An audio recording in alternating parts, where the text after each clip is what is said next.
My name is Dr. Dara Darabi. I'm a general dentist working in Western Massachusetts area in Pioneer Valley.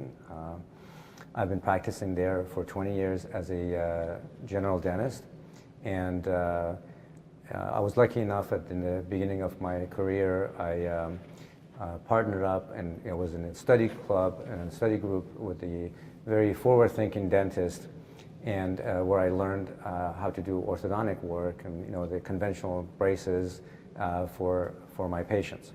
And it was during then that procedure that I found out about braces and orthodontic work that is not necessarily about straightening teeth, but creating beautiful faces. Beautiful faces, it depends on the proper growth of the upper jaw and lower jaw, and the combination of those two together.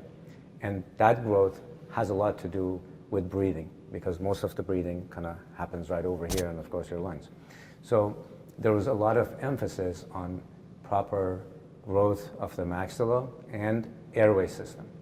And it was then that I started seeing patients with airway problems, sleep apnea, children with large adenoids and tonsils.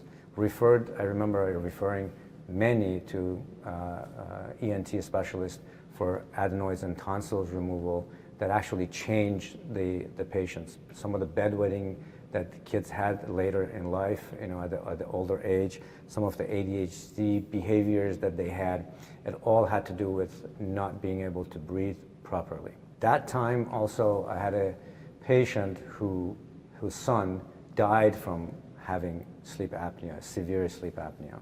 And I started treating patients with oral devices. But at that time, which was about 16, 17 years ago, it was very hard to do at-home testing for patients. And I didn't want to get involved making an appliance for the patient, not knowing if that appliance was actually working or not. We knew, because patients usually had a test before, that there was a sleep apnea issue, but I didn't know how well the apnea was treated by our systems, by our appliances, when they would come back. They would feel better, but I didn't have any objective way of going at it, and it was very difficult to have their insurance allow for another sleep test. Now, moving forward, another 10 years, we have a lot better equipment, home sleep testing, and that removed the obstacle. And at the same time, I started, because I practiced a much longer time since then, I started seeing a lot more dental issues that was related to sleep apnea, grinding, people breaking their teeth, having periodontal issues, many other medical issues that they will have. So I started back about 5 years ago. I went through training with American Academy of General Sleep Medicine and Tufts School, got my Diplomate with them, and haven't stopped since. It's been a great journey to be able to help patients. A specific case comes to my mind. One of our patients who came in initially as an emergency, it was a toothache. We fixed the problem. There was a couple of other issues, but once we started treating him and we saw him multiple visits to do all the work, we realized that he had a lot of bags and dark areas under his eyes, and he always looked tired.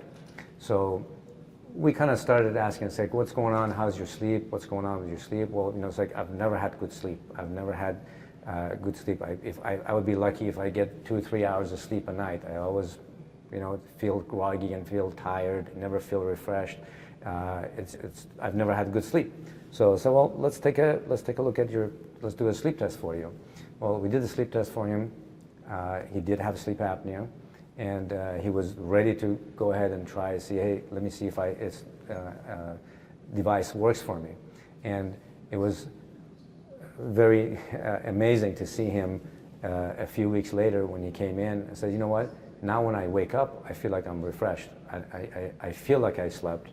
I feel like I get enough oxygen when I'm sleeping, and I'm not as tired as anymore. And he looked a lot better. He did look a lot better when we saw him. So I'm looking forward to see him and kind of continue with him on journey to make sure everything is dialed in properly, and then see how he does after that.